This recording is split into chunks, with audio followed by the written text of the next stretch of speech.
So this is originally designed as a level 400 level course for containers. But before I begin, I would like to get a feeling from the room. How many of you are familiar with containers? Oh, good, very good. How many have run a Docker run command? It comes smaller. And Docker build? Oh, okay. So given that, I probably will stay somewhere in the middle. So let's see. We go. And again, feel free to ask questions in the middle. I will be happy to answer the questions. I have a 10-minute video at the end. So if you get too many questions, we can skip that video and you guys can see it later on.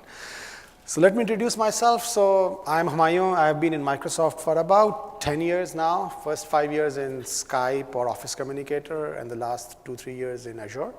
For me, coming back to Chicago is a good feeling because I actually went to the grad school just 2 hours south of here at Purdue. Any Boilermaker here? Good. Okay. Great. So yeah, 12 years ago, roughly 12, 13 years ago, I landed at the Chicago airport the very first time, went to the grad school here, did my master's, and then since then I went to Seattle and never been back. So it's good to be back. But unfortunately, the weather is still the Seattle weather here, so it's okay. I was calling my friends, hey, how much heavy jacket should I bring? Like, no, you don't need heavy jacket. So anyways, okay, so let's start.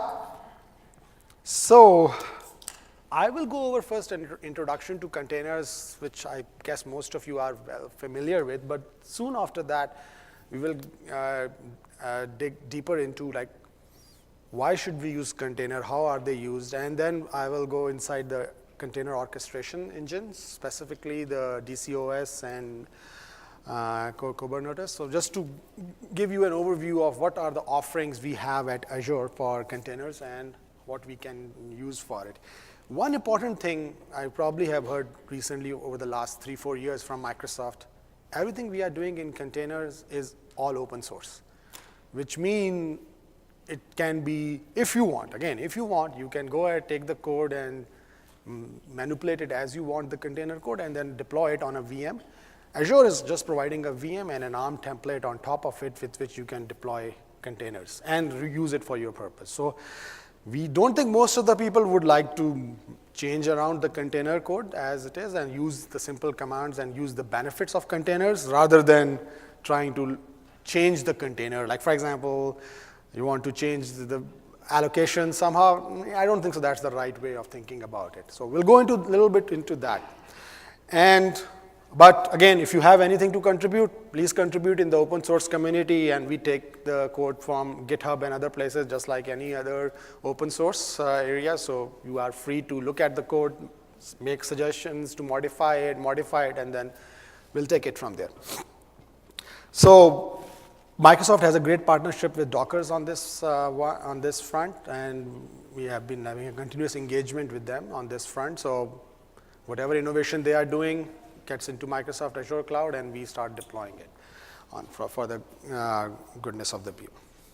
So what is Docker or container, and what is the difference between the two, and why should we use it? So first of all, think about it that with virtualization, we virtualize the hardware, where on the same hardware, you can run multiple versions of guest OSs, and then you can run your stuff, or whatever you want to run. You can run a host OS is Windows, and your guest OS might be Linux, or it might be Windows, or it might be any other OS. But the problem in this model was that you need to get a VM, you need to wait for the guest OS to install, and the size of the VM goes huge. It goes into gigabytes range. So as a result, it's not fast. It is fast enough, but it's not really fast that you want to do a second level upscaling. In order to do that, you need to have a much faster solution. That's where the Dockers and the containers are coming in. They have actually virtualized the OS for you. So the OS is the same, and all you do is you come with the base OS image, and you deploy your image on top of it with all the required libraries and the required versions of the libraries that you need. And the benefit is that given that it's a whole package, you can give this package to anybody in your test team or in your operations team to deploy the same package, which includes the base OS image, and then whatever accessories are required, they get deployed as part of the installation of that Docker package. So in a way that it's faster, it's more portable. I mean, I don't want to say it, but if you want, you can use the same Docker image and deploy it on a competitive cloud as well. It will just work because they also support Dockers as well, or containers as well. So you can deploy it onto your on-prem devices as well. And then once you're happy with your on-prem device, you can deploy it in the cloud as well. You can deploy it onto your dev box as well. You don't need to have a big server running in a data center. If you, as a developer, you can take the Docker image, deploy it on your dev box, and then play around with it. Once it's satisfied, push it to the test team, and it becomes portable. Obviously, it improves your dev cycle, it improves your ops cycle, because everything is self-contained here. And given that it's faster, it gives you more agility. By the way, so I'll first start with a demo of Docker on a Linux box. So basically, let me switch over. Okay, great. So this is your standard Azure portal. I believe most of you are familiar with it. And what I will do is that I will go ahead and create a VM, a brand new VM in Linux. Have everybody done that? I can skip that section. Not a lot. Okay, let's just go very quickly here. So all I'll do is that I will get an Ubuntu image with Docker on it. So all I did was I press the plus button, search for this one, and it will go into the marketplace, give that to me. You can read through it. It basically, you create I'll go with a classic model here. And then here you go in and fill in your host name, whatever host name you want to give it to it. So come on.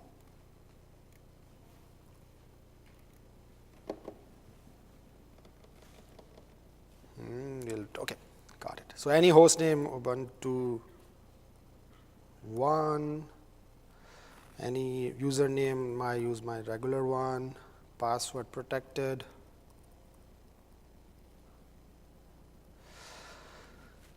Select the VM you want to use. You can select whatever VM size, network configuration, and which data center you want to use.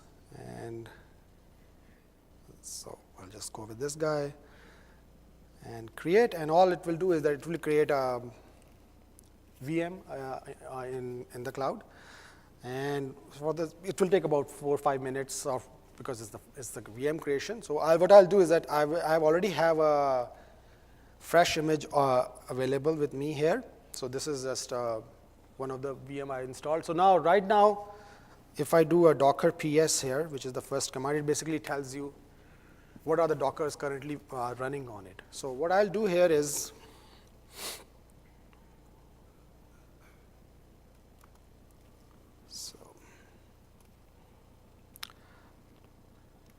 so I have a demo here where what it will do is that it will sort of run a Hello World app, and all it does, it prints Hello World on a web browser. Nothing fancy about it, but I just want to show it to you how quickly you can get the apps and install it. So the very first thing is a text browser, which I probably have already installed it. So it's a text-based browser that we will see later on. And this, I think, is the important command here. So Docker run, all it does is that it runs this image, Hello World, created by a partner called Totem, and then it just basically puts the output on port 80. So if you see here, look, it is actually, all I did was I didn't have it installed. It installed it from Docker Gallery, installed this app locally on my Docker VM, and we are ready to now run. So now it's already running, actually. And what I can do is that if I do a docker ps, you probably will see this now running, my particular one image that I have. And if I go links localhost, I will see this was my app that I was running. All it is doing is printing it out. And now, if I want to run it 20 times, because I have 20 of such images now, I want to run 20 instances of it, all I do is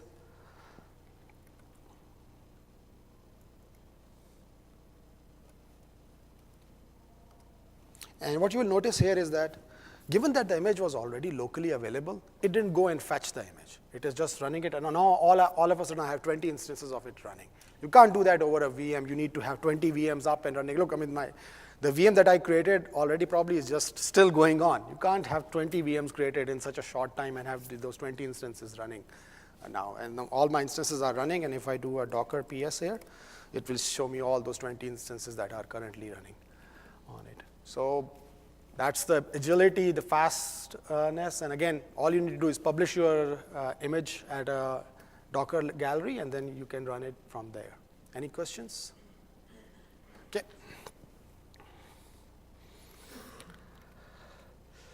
And then obviously, you need to stop the Docker as well, otherwise it will keep on running forever.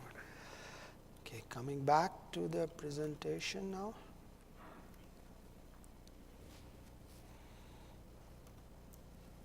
Okay.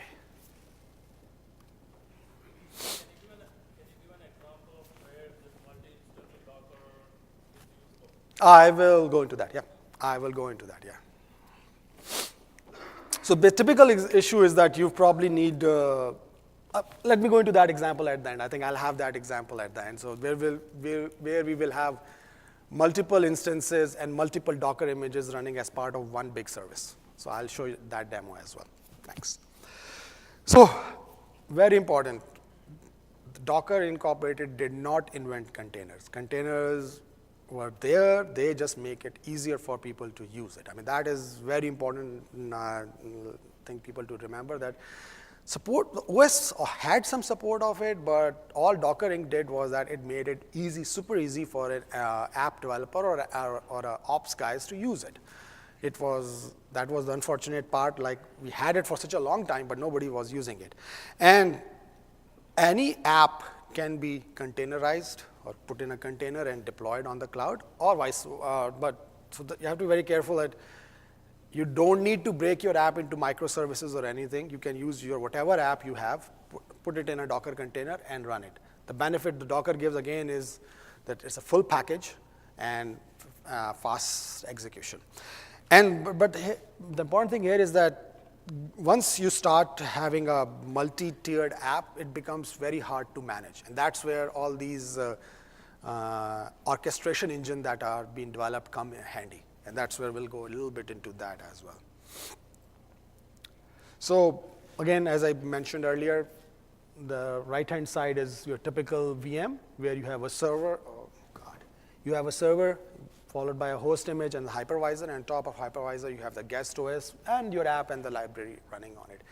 So imagine you need to go through a new VM installation. You are getting everything from the guest OS binary and the app, everything up, which the size goes into gigabyte ranges.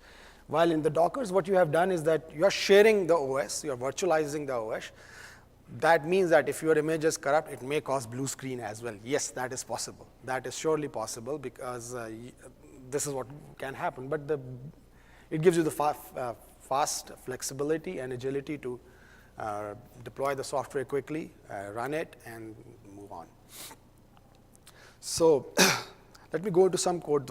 The primitives of Dockers are very simple. You have a Docker file, which contains basically three parameters. There are additional parameters as well that you can use to control other things, but the three main parameters are from.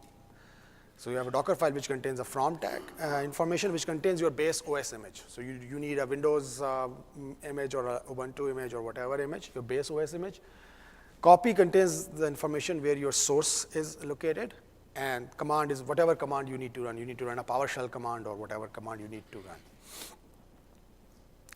And again, how does it improve my devs? So your devs will be first, he's compiled some code. Now he will build a Docker image by doing a Docker build with a tag on it. And then he can run that image locally on his disk. And once he's satisfied that his image is good, he push it to the Docker library, to the Docker gallery. It might be the public Docker gallery or your own personalized Docker gallery. All of those are possible. Yep.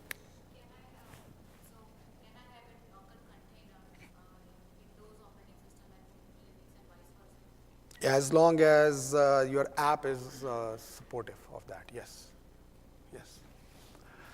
And on the test side, again, so now coming back to your dev is done, he pushed his bits out. Now the test is going to pick up those bits, and he will then do his testing. And once he's satisfied with his testing, he will push it to a prod store, and then the ops guys will take it from the prod store and deploy it.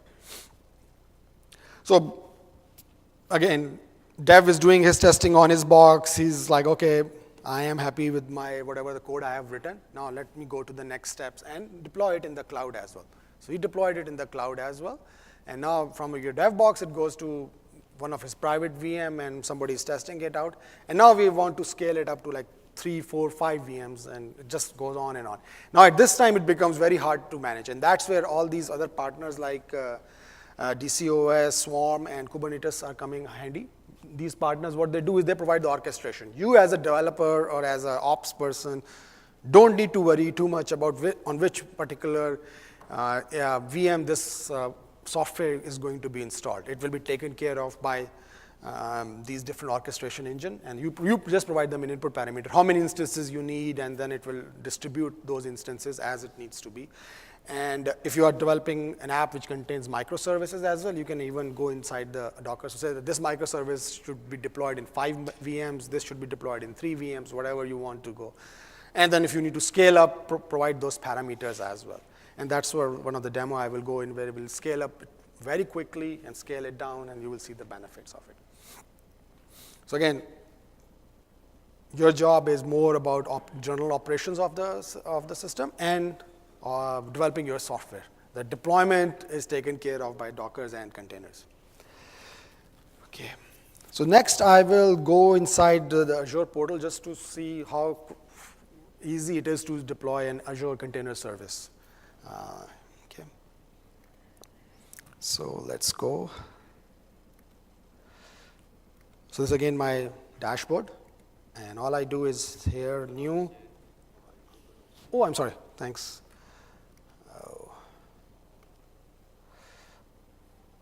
I will press escape.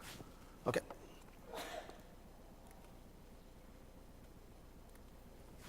Okay. So I went to my standard Azure portal there as well, and there I will say Azure Container Service.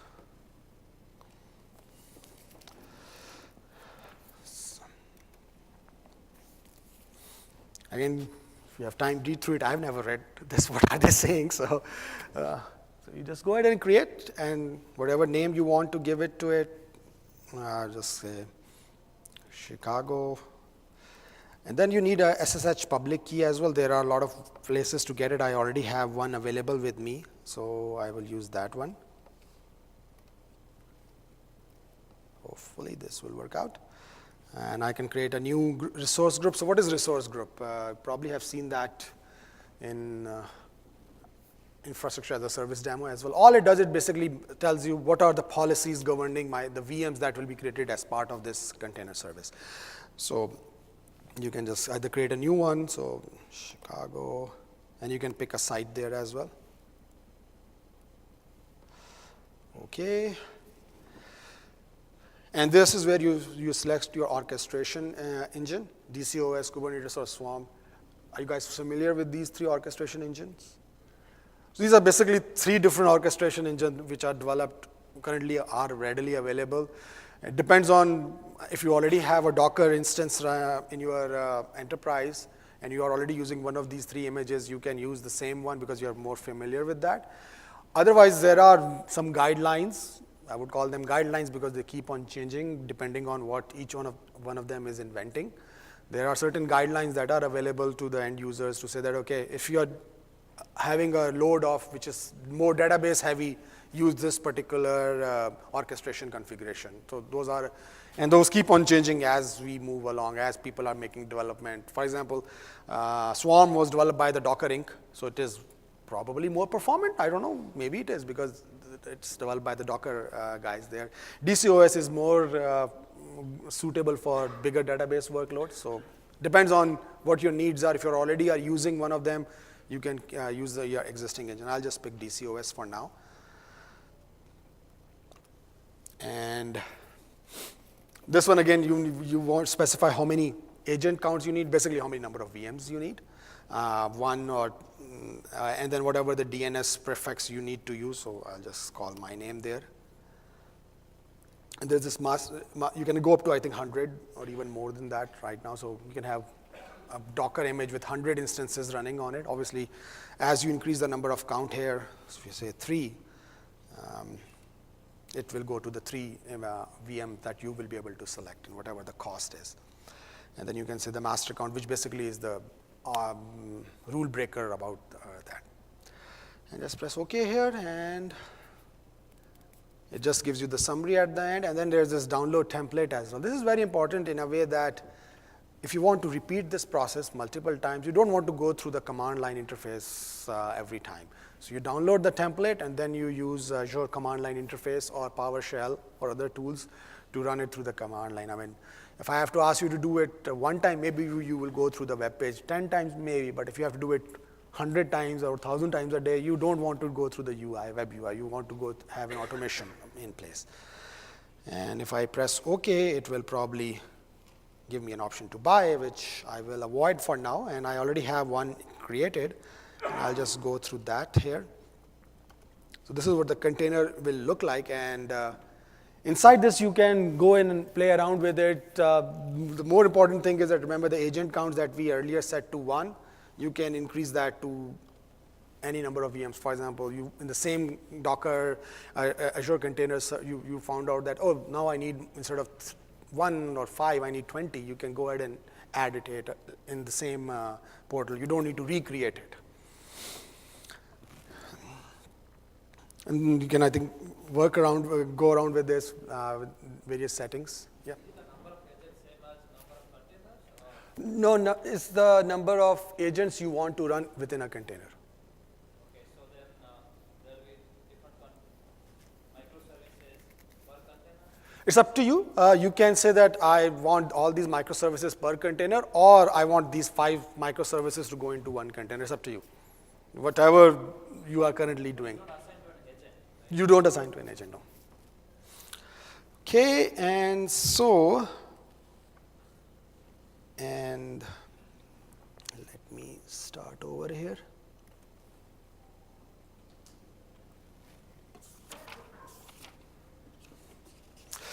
Okay. Okay. So, what are we providing as Microsoft? We are providing you the lower layers of infrastructure and the orchestrator. As you saw in the demo earlier, if you are already using an orchestrator that you are familiar with, you can use that. Or if you are starting fresh on containers, pick the right orchestrator. This is a big decision point you need to make, depending on your workloads and other. And again, if you have questions, the tech community forum that have been shared with you in multiple other presentations as well is a good forum to ask these questions.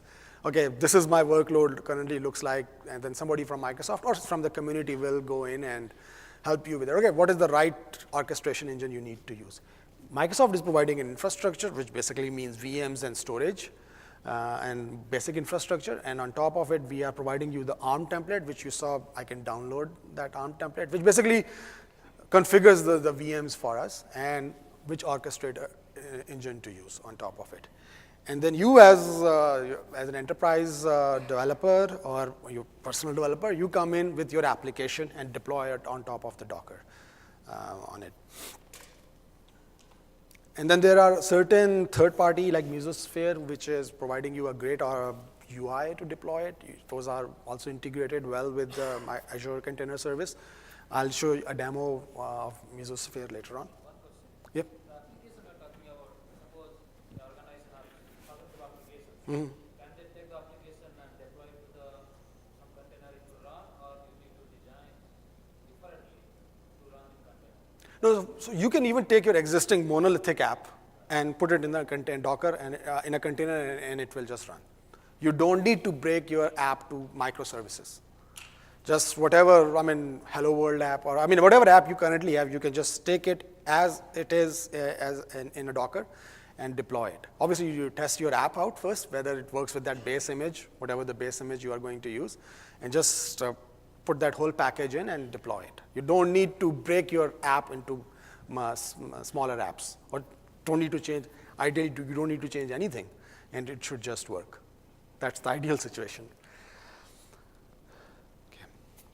And again, Azure Container Service, all it is doing is that the container service that we just saw, all it is doing is it is basically connecting to all these three different orchestrators and providing you an interface, the same interface, no matter which orchestrator you are using, to play around with your settings. And if you saw, I think this is an important slide where all I want to take point is that here are the multiple actually VMs or something that get deployed. So let me see if the pointer is a pointer. Yeah. So if you recall my example that I showed where I did this Docker Hello World app, right? That Hello World app of installing it and running all these commands like Docker run and other things, those are coming in through this interface. So all these control functions of your app, that wherever you're using Docker run or other, they are coming through this interface. While your end users who are actually consuming that app, they will be coming through the middle interface towards the agent. And then you might have some background tasks which are running, which definitely the outside user don't have access to it. So for example, considering you're doing a web-based app, so all your web-based users are coming through this interface, and the backend tasks are running in a backend agent. So again, what you are doing, whenever you're using a Docker run command or any command which has a Docker, it comes in through this private interface, the first one. And then your end users, because they will not be doing those commands, they will be accessing either through a web page or through some other apps, they will be coming through the other interface. And when we say agents and other things, those are part of the agents, and the master is this one. Let me just go over the command line interface as well of Azure. Was it shown to you in any other talk, the Azure command line interface? No, then I probably will go into that as well. So this is your standard DOS. Oh God. Sorry if it's too small, but this is your standard command prompt. And there is Azure CLI package which is available on the free download. You just download that package, and then all of the commands that you saw on the web page, you can just control it through here as well. So for example, Azure ACS -help. So this is basically telling you how you can create an ACS configuration, the Azure Container Service configuration, and then you need some JSON file, which basically was the template that you can download, or the templates are available in GitHub as well. The important thing here again is that all these things that we are doing on Dockers are available as open source. So you can go ahead, look at the source code, and if you want to change anything, you can change it. You can change your JSON parameters, adjust it accordingly, add your own JSON parameter if you want to, but then you need to deploy that images, all these images here.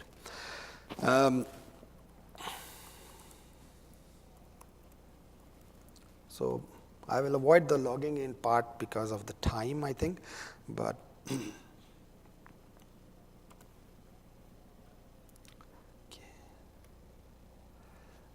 so these parameters are available at this website. Let me show you the JSON here. Yeah, so just download this JSON, and then whatever adjustment you need to make. For example, you need to make your own DNS name. You can set your own DNS name. Whatever the VM size, remember we saw it through the UI. You can select your VM size, the username that you need to have, what is the orchestration type you need to use. All these things that we configured through the web interface, you can configure it in this JSON, and then blast it off and send out so many container images that you want to set it up. Okay.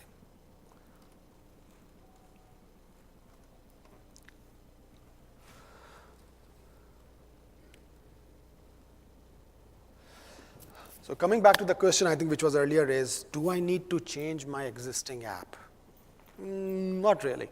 You can use your existing app, whatever you have, and deploy it as it is. For example, I have this example there of an order processing pipeline and a finance pipeline. So for example, a picker goes in and picks up an order using his forklift. He puts it in a stock item and then ship it out, or put it in a shelf or ship it out. But as soon as a stock item is moved from one point to another point, the finance guys gets a report out, and then they can do the real-time analysis on it. So here, potentially all of this can be a one monolithic app where that app is waiting for a picker to pick up the package and then move it. And then once he moved it, then the finance report gets updated and all these things. But as you can clearly see, there are obviously two separate sections here. And those are great boundaries in your app where you can say, my order processing is one app and my finance view is another app. Because finance view does not need to get updated real time. You can update it once a day or twice a day or 5 times a day. While your order processing might be real time, where as soon as an order is picked up from the shelf, you want the inventory to be updated. You can go even further here as well, and I'll go into those details as well. So there is a great book by Sam Newman. It's about a 300+ page book about microservices. Anybody read that book? It's a good book to read. It basically tells you how to do a microservice. And again, I don't like the word microservice that much because sometimes people go into this notion that, oh, in order to go to the cloud, I must do microservices. No, that's not required. It is good if you break down your service into smaller services, but breaking it down too much will make it too chatty and then it will defeat the purpose. So you need to have some loose coupling between, and all the pieces that stick together, that are doing the same function, should remain together. And I would rather say that if you're starting your journey in the cloud, start with the monolithic app at the beginning. Don't spend too much time in re-architecturing right now.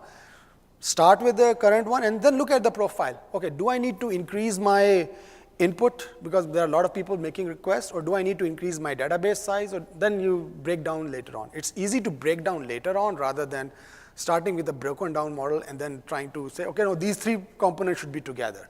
It becomes much harder that way. So start with, if you have a monolithic app, go ahead, deploy it using container. You really get the advantage of this architecture. Yeah. Not only to have Yeah, at the very least, you can ensure that you are scaling up very quickly. That's the very least advantage. And your dev test cycles have improved a lot. That's the very least advantage you are getting with the Dockers. And then next, you can do auto scaling later on. So start with that and find out where you need to scale up. Obviously, telemetry is very important. I mean, make sure that you fill in your variables and get enough telemetry from your service. also work with your CI pipeline. CI pipeline Yes. build Yes, that's where I said it's becoming more useful, where what you can do is that your devs can put a Docker image out there for your tests to use it, and your tests can use the same Docker image and send it out. So it's much easier in that pipeline, rather than, hey, let me first break it down into microservices, and only after that I will start my journey. You can start your journey right now. So going back to the previous example, so the finance and order processing, we can separate it out as sort of two, I would not call them microservices, let's call them 2 smaller services, right? Because finance, again, as I said, has its own requirements. It does not need to get updated real time. You might update it once or 3 times or 5 times a day, while your ordering is done in real time. We can break it down even further to say that, the picker and the forklift is done at a human pace, where somebody physically need to go and pick up that box or that stock from the using the forklift. So you can split it up that way. Or you can break it down further. But as you can see, as you break it down further, it becomes more and more chatty between these two, because now the picker will wait for the forklift to be ready, and only the picking ordering will be done once the picker has picked it up. So all these chattiness will come into your service, which may or may not be useful. This chattiness only helps if you need to scale each of these items individually. If you don't think you need to scale each of them individually, put them as one service, and then put them all in one Docker image as well. And again, the same book which says that you should start more towards, okay, no, I'm going to stick with monolithic design. Do I need to go to microservices or not? Let's think in that mode. And then break it down from that point onward.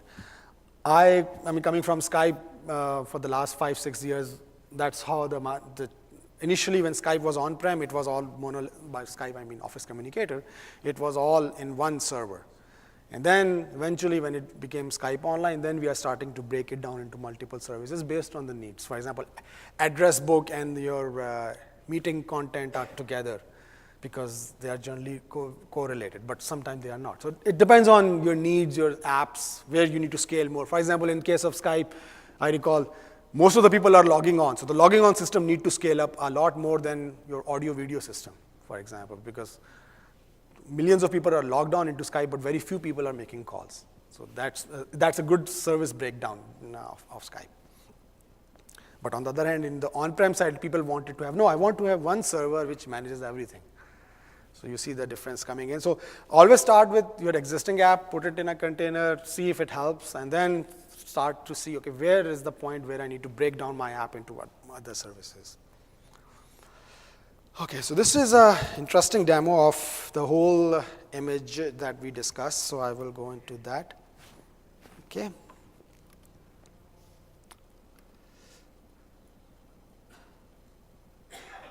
Okay.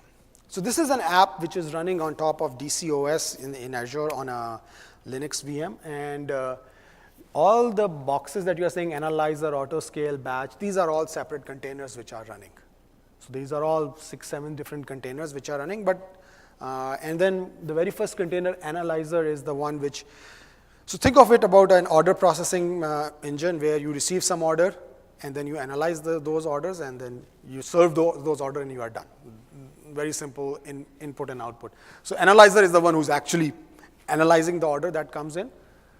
Autoscale is a service, is a container service, which what it does is that it is looking at every service to find out whether I need to scale up or not. So if somebody is running red, it picks up that, okay, I need to scale up this particular container. Batch is a low priority process which is running, which is almost like if I have nothing else to do, I will do some batch processing, which probably can be used later on for your reporting purposes. Producer is the one which basically is getting all the input from the, so it's like the input queue.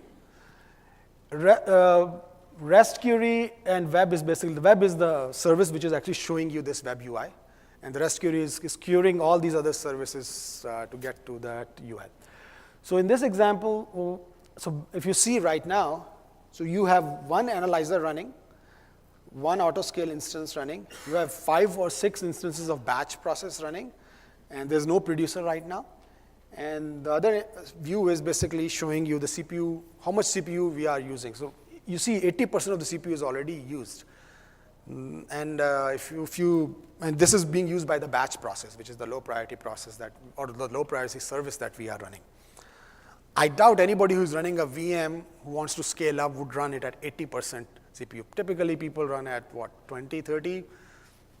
If you're very brave, 50%. I mean, that's where people generally moves their hands up like, okay, 50% I'm done, and then you start about scaling up. Here, I don't need to worry about scaling up. I am using 80% of the CPU for some background activity, but still it is 80% being used, and I'm not worried about scaling up right now because my scale up with Docker will be instant, very fast. I don't need to spend a lot of money upfront, purchase VMs and have them running, get the money out, and then I want you to buy VMs from Azure, but I want you to be efficient as well in running those VMs as well. And this is where it comes in handy, where you have, say you have 3 VMs purchased, and what you can do is that you can keep, and you have all your services as a Docker service or a container service in it.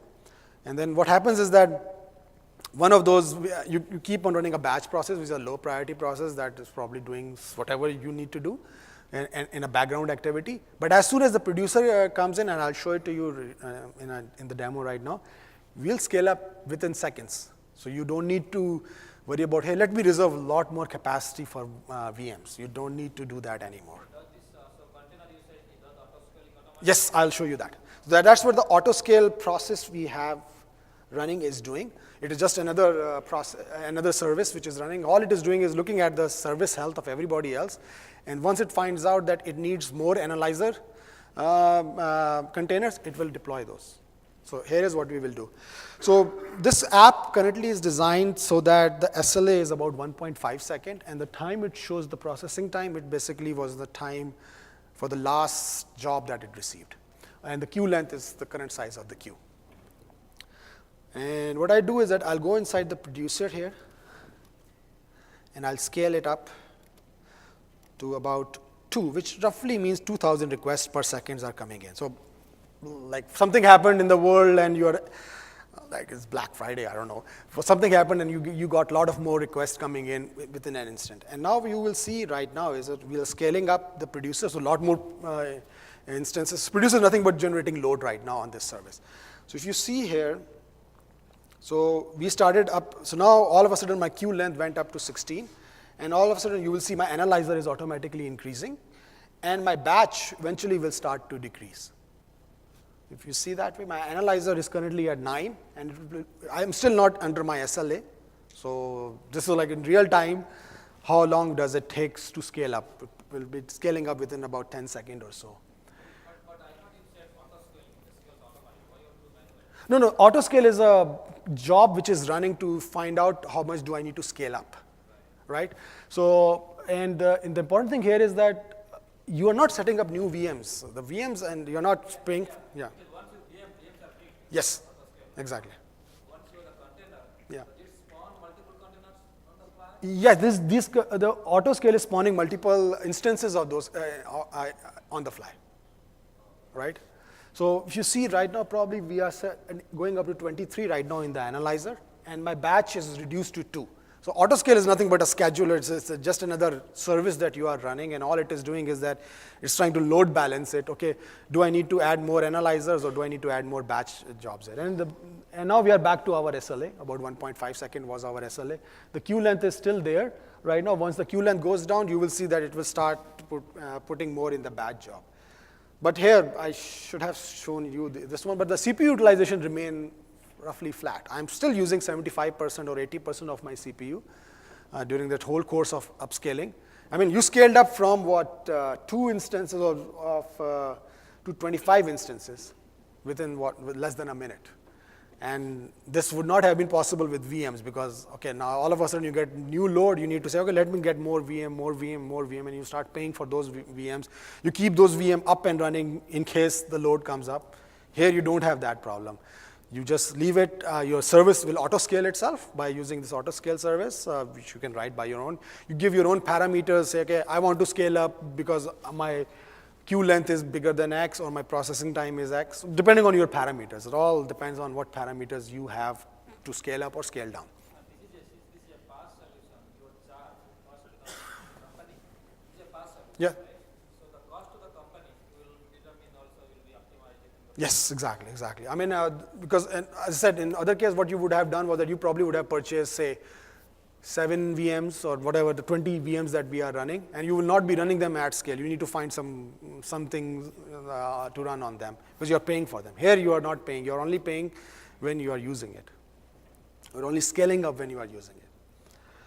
So when you increase the number of instances out here, is it increasing the instances on the same VM or is it the, You don't know that. That's the beauty of it, right? but how do you know how much extra you end up paying for the service? No, so because you initially made the purchase that I want these number of agents on my container service. It depends on how many agents you have picked up. Okay.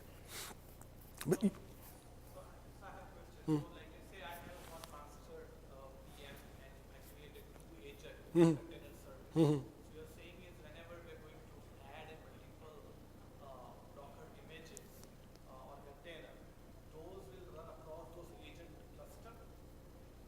can you repeat? Sorry, repeat please. So the agent is nothing virtual machine at all, right? Yeah. So in that one agent you have multiple Docker images created. Correct? So if I have 2 agents, Yeah. where my image will go? The first agent VM or second agent VM? It may go to both of them. It depends how you configure your Docker. How the high availability question? Yeah. How the high availability? How I make sure? Yeah, but that's why there is a way to, if you want to select high availability, then first high availability would be at the VM level, and then the high availability would be at the Docker level as well. So yes, it will go to both of them. Yeah. But one question, when you get the container part, you get an VM, right? You just get an Azure Docker Yep. container. So it's a PaaS solution. You don't care about how many VMs it's using in the background. Yes. You Yes, at the initial installation time, you tell how many VMs you need. That was the, if you remember the UI that you tell us, I will be creating this Docker image with 5 VMs. Okay, then 5 VMs it is. And you will be only charged when you are using it. You're not charged when you're not using it. Right? Yeah. Yeah, is it possible to auto-scale actual VMs or just their Docker image? You can do actual VM autoscale as well, but it takes time. That's where the problem comes out, is that if you say that I want, I mean, that was the old solution, if I say it bluntly. Old is like, what, 2 years old. But that was the old solution where, okay, I found that I have to increase my image, VMs in, because of Black Friday. So you probably will upfront increase your VMs in 2-3 days in advance. Here, you don't need to do that. As soon as the spikes comes in, the fact that a Docker can come in very quickly, you are using those benefits here. Yes, another question. The load balancing service is part of Azure, right? So load balancing service is part of Azure. Right? Yes. So you basically register all of your Docker images behind the load balancer. Yes. You provide the load balancer either to Black Computation. Yes. Endpoint. Yes, you can either use Azure Load Balancer, or you can actually configure the Docker Load Balancer as well if you want to. I would recommend not going down that route because it will add more complexity, especially if you are starting. But sure, those options are available. Docker containers, they all get their own network Yes. stack virtualized, right? They're getting The Docker, like Docker containers, they have their own APs. yes. Yep. Okay, now let me scale it down. So we had it all running, everything. Well, let me scale it down to say, scale it to 0.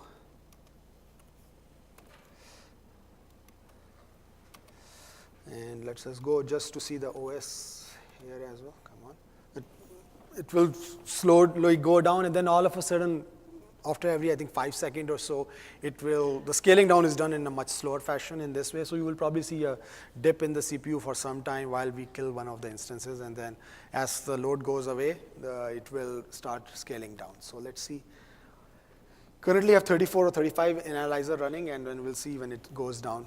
Eventually, it will start seeing the impact. So we remove the load completely, and then from 34, we are now down to 32, and then eventually it will go down to 1 and 0 after every 5 seconds or so. Scale down in this app is done in a much slower manner just to ensure that we can take care of the new incoming load as well. Yep. So that means you are doing vertical scaling, not horizontal scaling, because we have to predefine how many VMs we have to buy. Yeah, but so for example, if you see that on one VM, if you can run, or let's not call it VMs, on one OS instance, if you can run 20 Docker instances that are just like I've shown you, then you need to just get one agent at that time. So let's say, but both of I bought two VMs and both are running at 80% performance. Will we be notified that we have purchased additional, or how that will be handled? Yeah, so I mean, typically what it is that you are only paying when you are using it. So you might have those VMs, but you're not booting them, or you're not using them right now. You're not charged for it. You are charged only when you are using it. That's fine, but I opted only for two, and I have a lot of business coming in, let's say on Black Friday. And both the VMs which I bought are 80% of performance. I haven't paid you for more than two. Then how will we auto scale? Yes, so the auto scale will only work till the maximum you have, right? So there is this scale sets or auto scale feature of the Azure VM. Yes. So if we apply that here as well, So you can apply the auto scale of the VM, but then the VM bootstrapping time will come in play as well at that time, right? So you will definitely get the benefit at some level of the VM auto scale, but then you need to wait for the VMs to be ready. I mean, in the Dockers, the scale factor, the scaling up time is less than, it's in seconds, while VMs may take minutes. So one option can be is that you can have a multi-tier auto scale approach, where first you tear up with the Dockers, while in parallel you spin up new VMs as well, so that they can be scaled up for that. One question, you said we can create the VM, but you just pay as you go. Yes. Like, so if that is the case, then I can just create a container with 100 VMs Yes. and then use Exactly. Exactly. Scale automatically inside, Yeah. and then I'll just pay whatever I Yes. Yes. So this one, it probably is down to now 8 and probably will go down to 0 now soon. Okay. Let's come back to the slides here. So the basic point of this whole slide, the previous demo, was to ensure that you understand that scaling up with Docker is fast. It's seconds, not minutes. I mean, nobody can do the VM scaling in seconds right now. I mean, no matter whichever cloud you go to. With Docker, the scaling up is in seconds. The scaling down is also very quick as well. And you are using the CPUs or the VMs that you stood up. You are using them efficiently. You are using 80%, not 20% that you would have been doing with the VMs before. You can go up to 80% of the CPU, use them for whatever you need to do, and don't worry about the scale that much.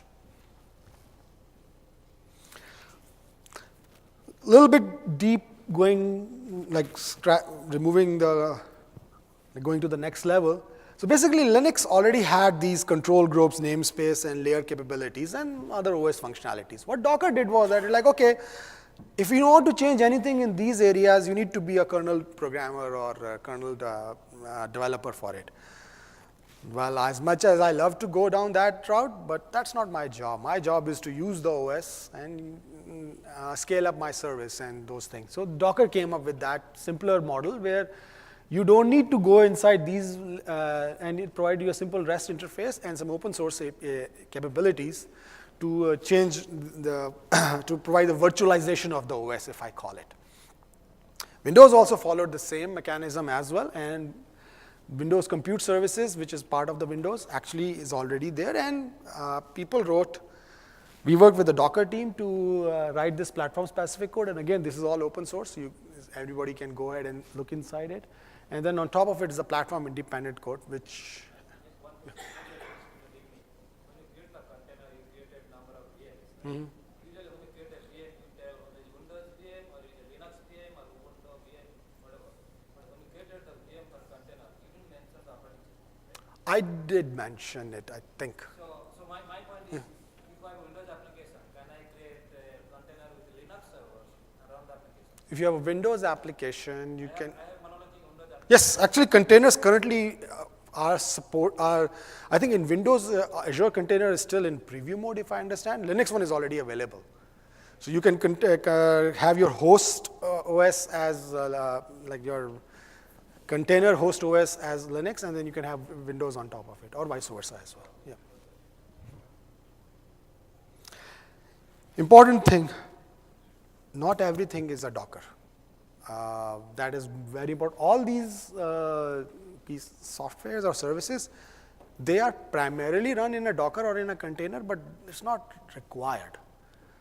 Just to make sure we understand the terminologies here very clearly here, that yes, you can have a Kafka container and all these things. They are all running in a container, but they didn't do anything specifically to run in a container. They are just using container as a deployment block. If I make it simpler, container is nothing but like your old was MSI files or other things. It's just a way to deploy your service. In the next 10 minutes, I have a demo from, so this is basically to show you how you can add value, add service, and especially when the load goes high, how do you treat, this is a real world example from Esri, which basically is showing you a proof of concept of, which was done in a days, not weeks, or not months. So that's exactly what the benefit of container is, that you can use this to scale up and scale down your service. And you can just show the demo, and then I'll go through that demo first, and then we'll go through the learnings in the next section. Okay. Okay.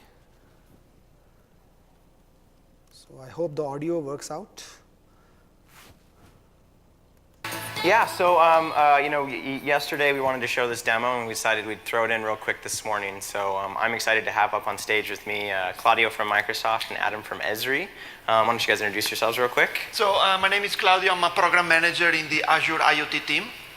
My name is Adam Mollenkoff. I work at Esri, and I'm responsible for the real-time aspect of our platform as well as the big data aspect. Cool. So, one of the reasons why I was really excited to work with these guys on showing this demo is it's really taking all the pieces, putting them together, and seeing really the power of what you can do when you take all those pieces together. So, Adam, why don't you tell me a little bit more about what you guys are doing at Esri and specifically with this demo? So at Esri, we make geospatial software. So that's doing analytics over space and time. We do that both in real time with streaming data, as well as with data that's at rest from a big data analytics perspective. We have embedded DCOS in a product that we're building that will be delivered later this year as a managed service to our customer base. And this embeds DCOS and a number of the frameworks that come with DCOS.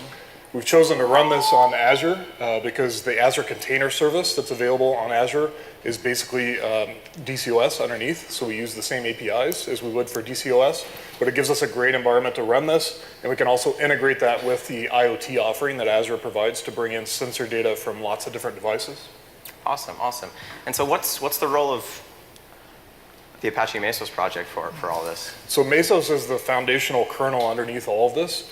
And it's been rock solid for us. In fact, our demo and all of the products that we're building around this have been rock solid.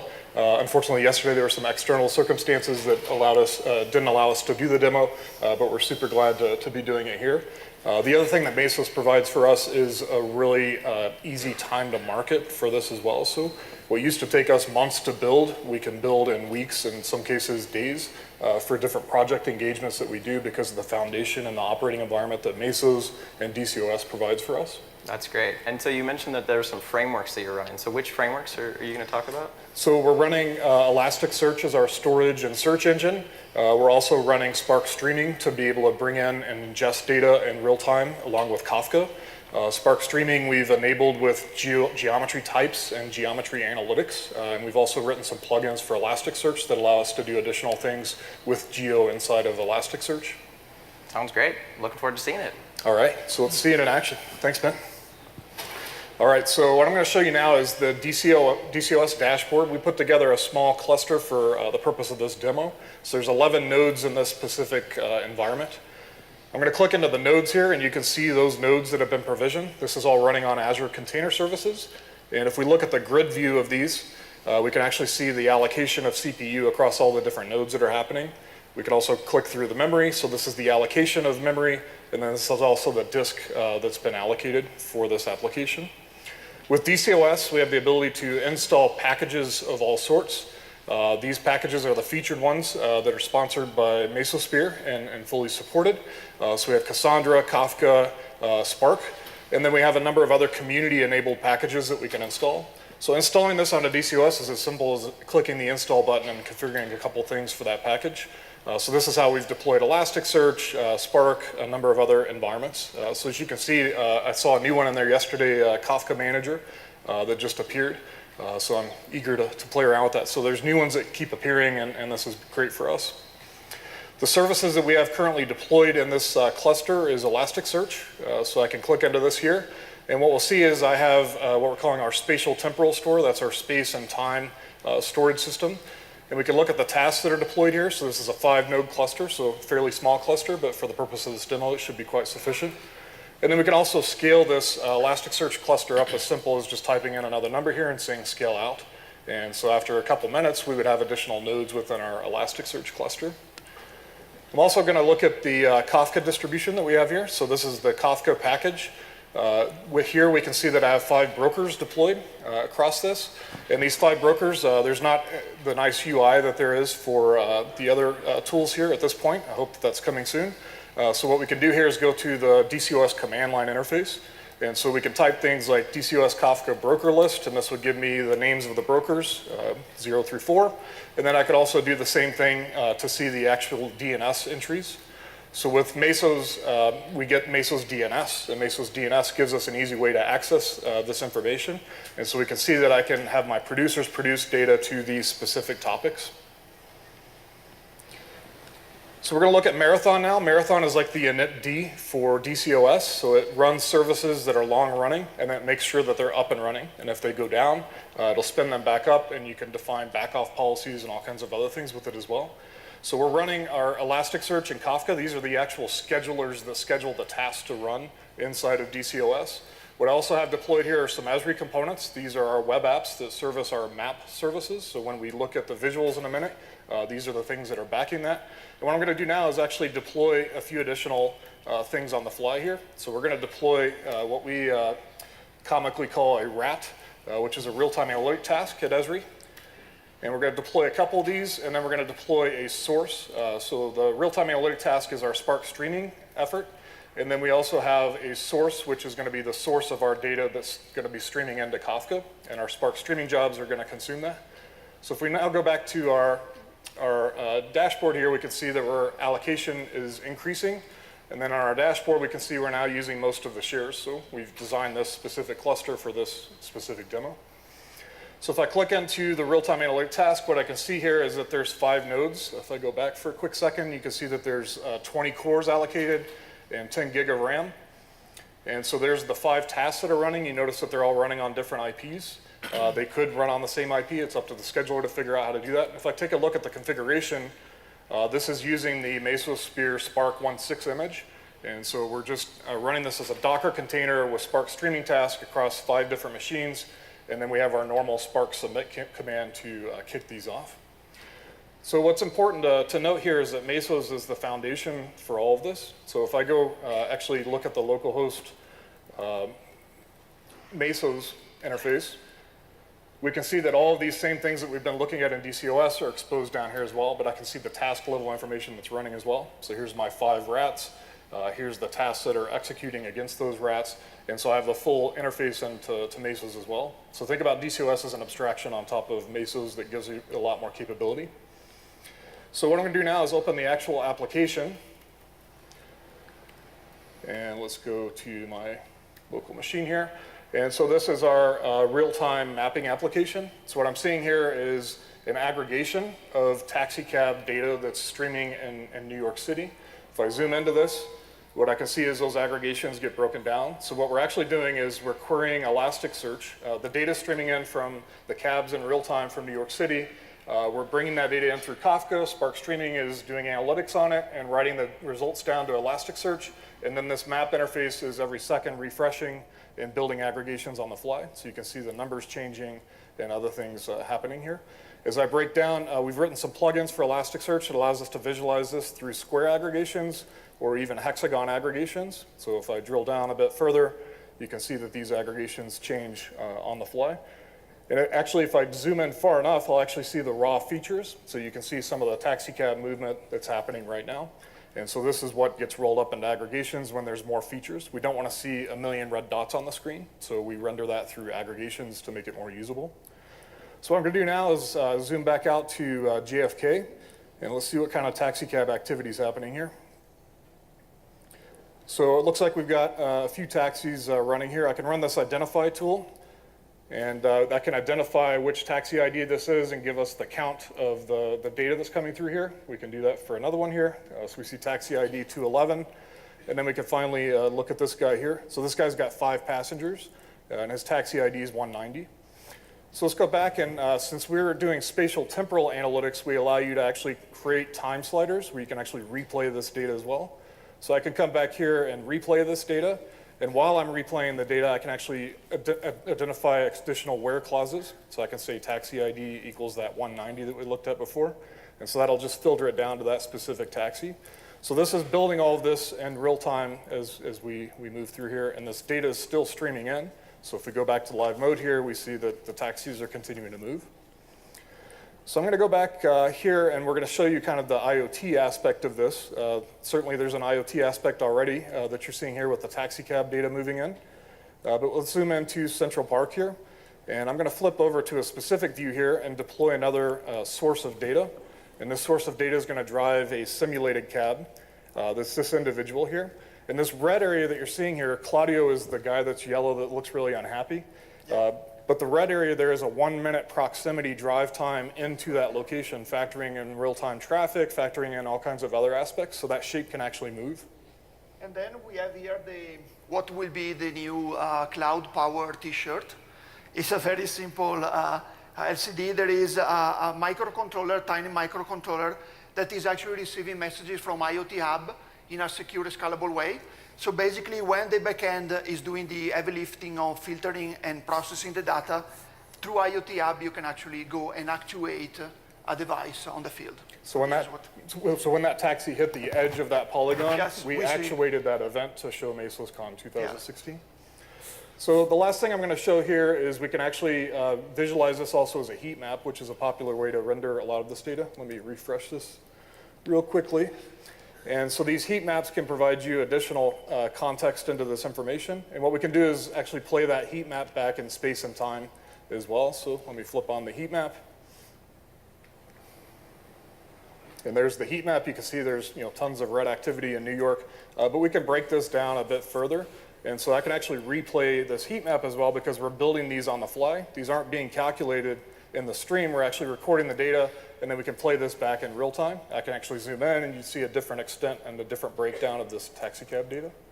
So DCOS is powering our products that we're building. So we're building higher level products on top of DCOS, and it's an extremely powerful framework that you can deploy lots of frameworks to. Thank you.